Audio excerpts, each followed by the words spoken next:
and welcome back to Guru's Kitchen, and if you are new here then hello and welcome. My name's Alexis and this is Ted, and today we want to show you how to make my delicious cauliflower tikka masala. As I just mentioned, today I want to share with you how to make my cauliflower tikka masala. Now this recipe is really easy to do and it's a great one for midweek because it is that easy. It's full of flavour and we really enjoy it, and we're going to be having it for dinner tonight. So while I was making it, I thought I'd share the recipe with you. So here is how to make my cauliflower tikka masala. So we are going to preheat the oven to 200 degrees. The first thing we're going to do is we are going to marinate our cauliflower. Yep. So we're going to put spices into this bowl. So I have my assistant Ted here. Ground ginger. No, ground cumin. You need a teaspoon of that. No, put that one in first. That's fine. Right. Ground ginger first. No, that's cumin, sweetheart. Okay, ground cumin. So he's going to put ground cumin in first. Tablespoon. And then ground coriander. Coriander. A teaspoon of that as well, please. I know. That's it, well done. That's it, brilliant. So he's putting a teaspoon of that in. And then we're going to have mild chilli powder. Mild chilli powder. Now you're going to put a teaspoon of that in as well. Yep, I know. A teaspoon of everything. No, not a teaspoon of everything. Okay. Right, a teaspoon of mild chilli powder, and then we've got a half a teaspoon of ground turmeric going in as well. Ground turmeric.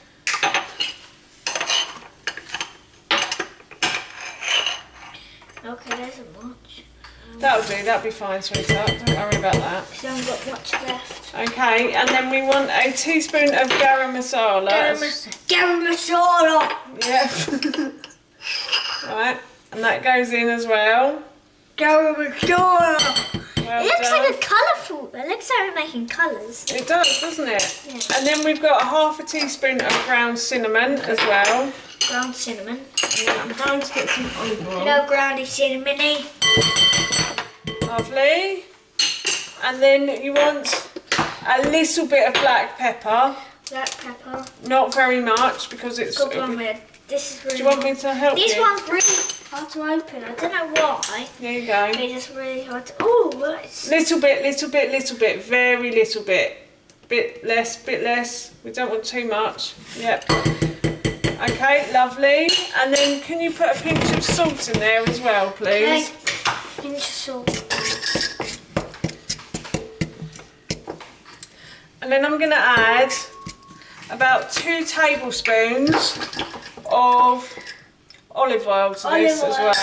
Love a bit of olive oil. And I'm just going to mix that round, and I'm going to make that into a paste. And then I've chopped up my cauliflower, so I've got 1 large cauliflower that I've chopped up, and I'm going to put this into the paste that I've just made, and I'm going to mix it all round with the paste. Yeah. So I'm going to make sure all of the cauliflower is covered in the paste, and then I'm going to set this aside, and I'm going to leave it to marinate while I make... It looks like it's a chocolate sauce a bit. It does, doesn't it? While I make the sauce. So the first thing I've done is I've put a large pan onto a high heat, and now I'm going to heat the pan up, and I'm going to add a bit of oil to the base of that pan. Yep, olive oil.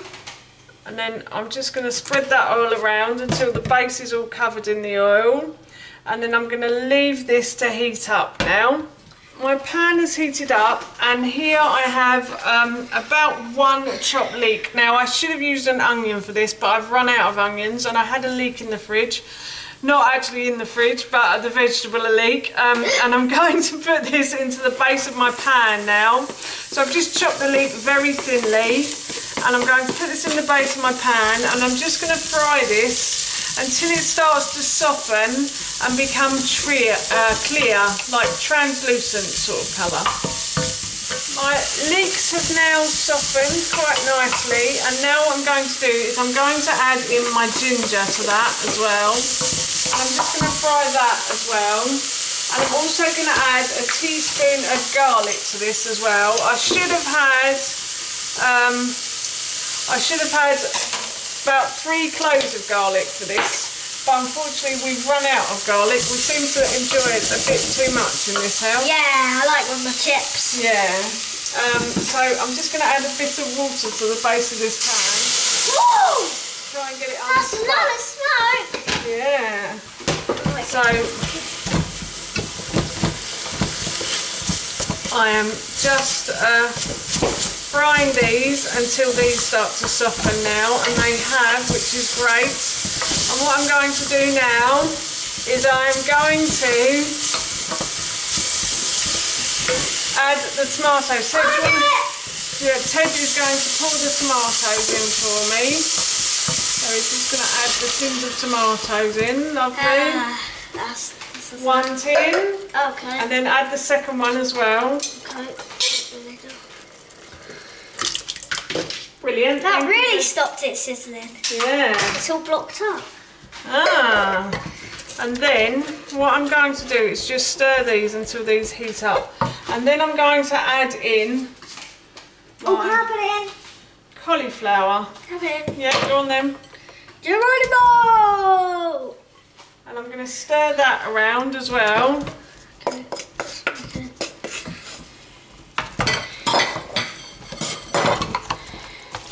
So, like so. Careful, Ted. That's it. Brilliant, thank you. Well done, mister. Just want to be a bit careful because we don't want to break the cauliflower up. That's part of the dish. So, that's lovely. And then what we're going to do is we are going to add in about half of this coconut cream. So I have 200 ml of coconut cream. And I'm going to add about half. So I'm going to add about 100 ml of coconut cream. Oh, it looks a bit like vanilla ice cream. It does, doesn't It it? looks like a It'd plastic. be a bit weird in curry like though, an wouldn't it? plastic ice cream. Looks Right. like plastic ice cream. And now that that's done, I'm going to put this into the oven for about 25 to 30 minutes. 20 feet. And hopefully by the end, actually I'm not going to do that, I'm going to add in my green beans. Oh, to can this I do as it? well. Can I do it? Yep, Ted's going to add in the green beans to this as well. Nearly forgot an ingredient there. So yeah, I'm going to add in the green beans. And then I'm going to put this into the oven, as I said, for about 25 to 30 minutes. So the baked cauliflower tikka masala is done. It smells delicious, and I'm just cooking some rice off, so that's what we're going to have for our dinner this evening. So this is my baked cauliflower tikka masala done, and I'm just going to serve myself some in this bowl here. I'm just going to get a different spoon. Hang on a sec. So I'm just going to get a big spoon to serve it up. It smells really good. I really love masala, especially tikka masala. And this one tastes really nice as well. And then I'm just going to serve myself up some rice as well. My rice is finally cooked. So I'm just going to serve some rice in the bowl as well, like so. And that, my friends, is our dinner done. So that's how we make our delicious cauliflower tikka masala, and that recipe I will link in the description box below for you. As I mentioned earlier, we're going to be having this for our dinner this evening, and it smells so good. I can't wait to eat it. For now, that's it from me. That's it from us, sorry. Thank you so much for watching. Please feel free to give us a big thumbs up if you enjoyed this video. And please feel free to leave any comments below. And please don't